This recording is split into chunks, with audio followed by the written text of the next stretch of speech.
What's up, guys? All right, in today's video, I'm going to be talking about what I ate when I first started my low-carb diet.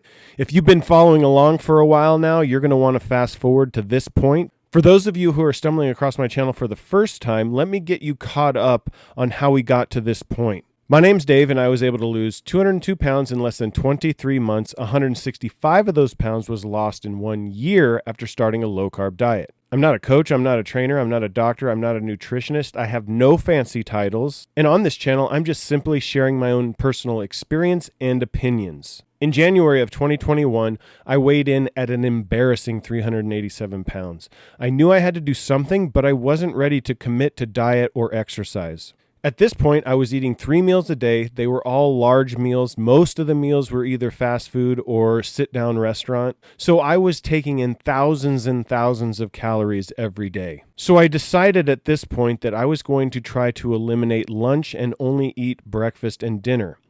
I thought if I did this, I'd be eliminating at least 1,000 calories from my daily diet. And as we know, calorie deficit is the name of the game when it comes to weight loss. So I thought maybe this would help. So I committed to doing this, and I did it for 8 months. Now, going into September of 2021, a typical day would look something like this. For breakfast, I would have 2 sausage egg McMuffins, 2 hash browns from McDonald's. Or I would stop at a local Mexican restaurant and pick up 3 breakfast burritos. If I happened to run through Chick-fil-A because it was very convenient, it was on my way to work, I would order 2 value meals. They were the chicken minis, so I would end up with an 8 count of chicken minis and 2 large hash browns. For dinners at this point, I was eating multiple cheeseburgers with French fries, or I might have a huge plate of spaghetti. Nachos were one of my favorite meals. And every Friday night since my kids were born was pizza night. So I would order multiple large pizzas on Friday night, and 1 large pizza was strictly for me. Everybody in the house knew that they were hands off. I was going to eat the whole thing. So that's kind of how I was eating going into September of 2021. On September 26, 2021, I weighed in at 360 pounds. So over that course of 8 months, I was able to actually lose 27 pounds just by eliminating lunch. At this point, I was ready to get serious, choose a diet, and get into exercise. It just so happened that my brother had been able to lose 100 pounds by doing a low-carb keto diet. Now, my brother's an electrician, so he's out and about running around town, and he also ate out quite a bit. When he explained to me how he was eating low carb, he was basically saying he was going to McDonald's, ordering a couple sausage egg McMuffins and throwing away the muffin. Or he'd go to a burger joint, he wouldn't order fries, but he'd order a couple of cheeseburgers and throw away the buns. He basically just kind of said he was eating eggs, meat, bacon, cheese, and he was trying to eat as few carbs as possible. When he did eat carbs, it was like broccoli or cauliflower. So that was pretty much the extent of my education when it came to a low-carb diet, and it didn't sound exactly quite healthy. But at this point, I was desperate, so I decided I was going to give it a try, except for I was going to take it from a perspective of trying to eat a little bit more whole foods and trying to stay as low-carb as possible. Now, before we get too deep into this video, what I want you guys to understand is that it's a very good idea to try to track your food, especially in the beginning of your weight loss journey. I was very good about tracking my food in the beginning, a little bit throughout, and I've kind of gotten pretty lazy with it at this point. And mainly the reason with that is because I've figured out what I can and can't get away with eating. So I highly recommend you download an app of some sort. There's plenty of them out there that'll help you track your food. I personally am old school, so I created a spreadsheet that I track my fitness and my food on. Now, I'm extremely habitual about tracking my exercise. I track all of that. The reason why I like my spreadsheet is because I can look at an entire month at a glance. The other thing you're going to have to think about is making sure that you read nutrition labels. There are plenty of items in the store that you can buy that are low carb, but if you buy them in a different brand, they may not be low carb.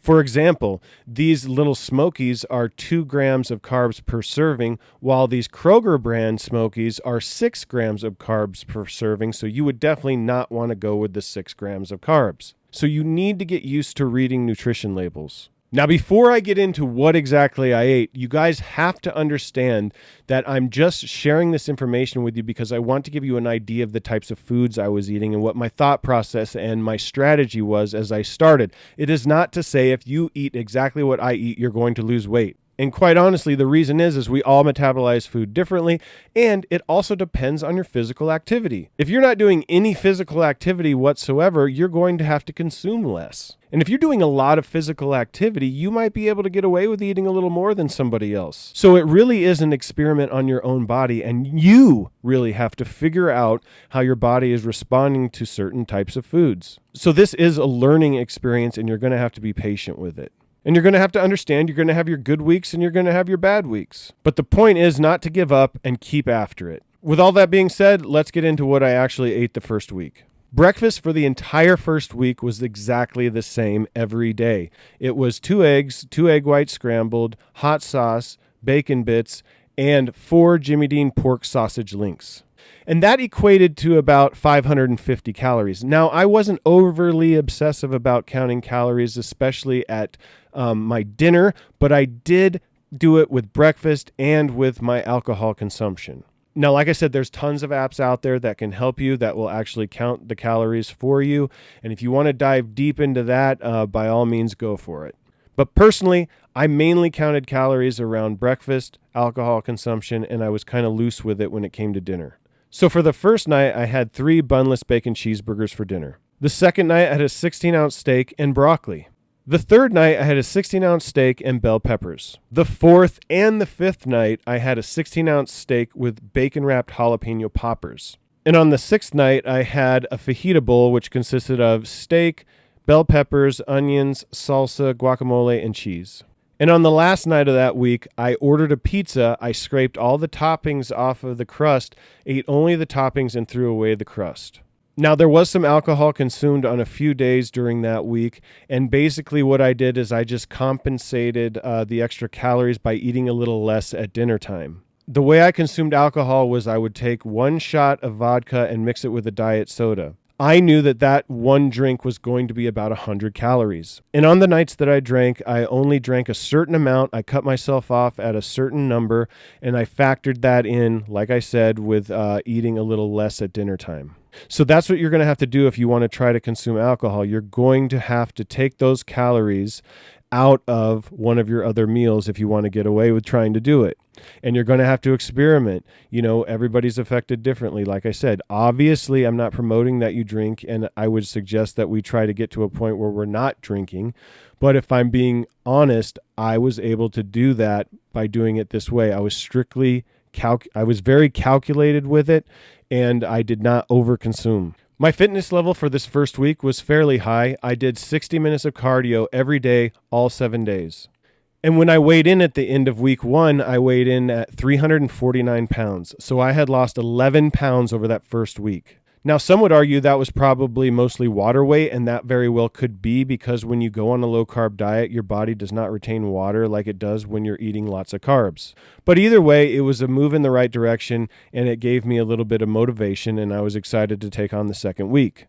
So for the second week, my breakfast was exactly the same as the first. I did 2 eggs, 2 egg whites scrambled with bacon bits, hot sauce, and 4 Jimmy Dean pork sausage links. And I had that for breakfast all 7 days. But I kind of switched it up with dinners this week. The first night, I had 3 bunless bacon cheeseburgers. The second night, I had spaghetti squash with a spaghetti meat sauce. A lot of people on a low-carb diet will substitute spaghetti squash in place of noodles. On the third night, I had a steak fajita bowl with steak, bell peppers, onions, cheese, salsa, and guacamole. Now, on the fourth night, that's where things get a little different. I experimented with low-carb keto tortillas, and I had a taco night. And I repeated having that taco night with the low-carb tortillas on the 5th night as well. On the 6th night, I just had a repeat of breakfast. 2 eggs, 2 egg whites scrambled, bacon bits, hot sauce, and 4 Jimmy Dean pork sausage links. For dinner 7 of that week, I actually went back to the low-carb keto processed tortillas, and I experimented by making homemade pizzas. Just like week 1, there were a few days where I consumed alcohol, and I just calculated it in and ate a little less on those nights at dinner time. Same as week 1, my fitness level was high, 60 minutes of cardio every day for all 7 days. And at the end of week 2, I weighed in at 347 pounds, so I had only lost 2 pounds. Now, that could have been very discouraging, and I could have just given up.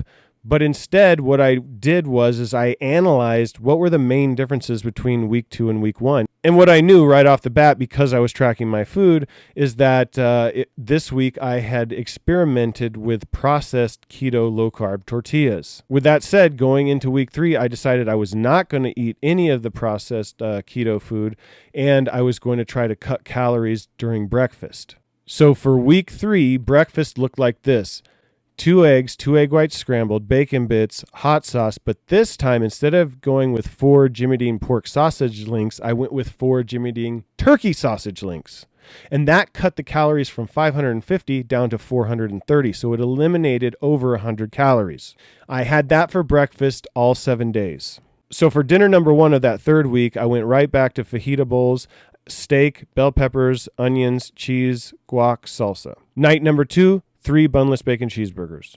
Night number 3, I decided to go back to the spaghetti squash with a meat sauce. Night 4, I did a steak fajita bowl again, steak, bell peppers, onions, cheese, guac, salsa. On night 5, I had a 16-ounce steak with bacon-wrapped jalapeno poppers. On night 6, I decided to have a taco night, but this time I was not going to use the low-carb tortillas. I just did a bowl with seasoned ground beef, cheese, lettuce, tomato, salsa, guacamole. And on the final night of that week, I ordered a pizza again, scraped the toppings off, threw away the crust, and just ate the toppings. Once again, there was a few nights this week where I consumed alcohol. Again, I just ate a little less at dinner on those nights. My fitness level was the exact same as week 1 and 2, 60 minutes of cardio every day, all 7 days. And at the end of week 3, I weighed in at 338 pounds, so I had lost 9 pounds. So as you can see, it was important that I was tracking my food, and it was important that I was changing up what I was eating in order to see a benefit on the scale. Now, one of the reasons why at breakfast I chose to use 2 egg whites instead of 2 eggs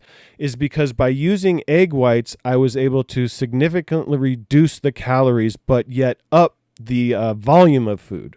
So for example, 1 egg is 70 calories. So if I had consumed 4 eggs, that would have been 280 calories. Now an egg white is 17 calories. So by using 2 eggs and 2 egg whites, I got the volume of almost using 4 eggs, but I only had 168 calories. Therefore, there was a difference of 112 calories.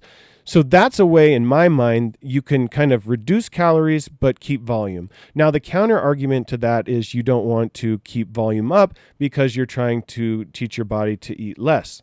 And I understand that, but I also think that when you're starting all these things all at once, sometimes finding ways to keep that volume there, it was kind of helpful and kept me not as hungry. And another way you could do this is just like with the sausage links. The 4 Jimmy Dean pork sausage links going down to 4 Jimmy Dean turkey sausage links kept the same volume, but cut the calories by almost 110. One of the greatest things I've discovered since doing keto is ground chicken. That's another way you can reduce calories by not using ground beef. And in my opinion, ground chicken tastes way better than ground turkey, and it's half the price. In my area, I can pick up a pound of ground chicken for about $3.50. So ground chicken is all that I use now in all of my Mexican dishes. So these are just the things you got to think about, guys, depending on how you want to eat and what you want to eat. You can squeeze in things like that that'll help keep the volume but reduce the calories. There's definitely a counter argument to that strategy, so just be aware of that. But that's the strategy I chose to use, and I continue to use it now. Like I said, it's a process. You can start this way and change it up however you want as you go along. And just so you know, I did not stick with turkey sausage links the entire weight loss. I actually went back fairly quickly to pork sausage. But I was able to figure out by watching week by week what I was able to get away with eating versus what I couldn't get away with eating. It was an experiment, and I had to be willing to watch the ebbs and the flows, the good weeks and the bad weeks, and determine what I was able to eat based on those weeks. So you really have to view this as an experiment on your body and be willing to kind of go through those trials and tribulations. In all honesty, if you were super hardcore about calorie counting, that might work better. This is just the way I did it. Anyway, guys, I know that was a mouthful. I really tried to condense it down to where it was just mostly informational because I definitely don't want to waste your guys' time. But I hope it all made sense. If you have any questions, be sure to leave a comment. I've got a lot more videos coming up, so be sure to smash that subscribe button, hit the notification bell so you get notified when I upload a new video. Don't forget to hit that like button, and we'll catch you in the next one. Peace!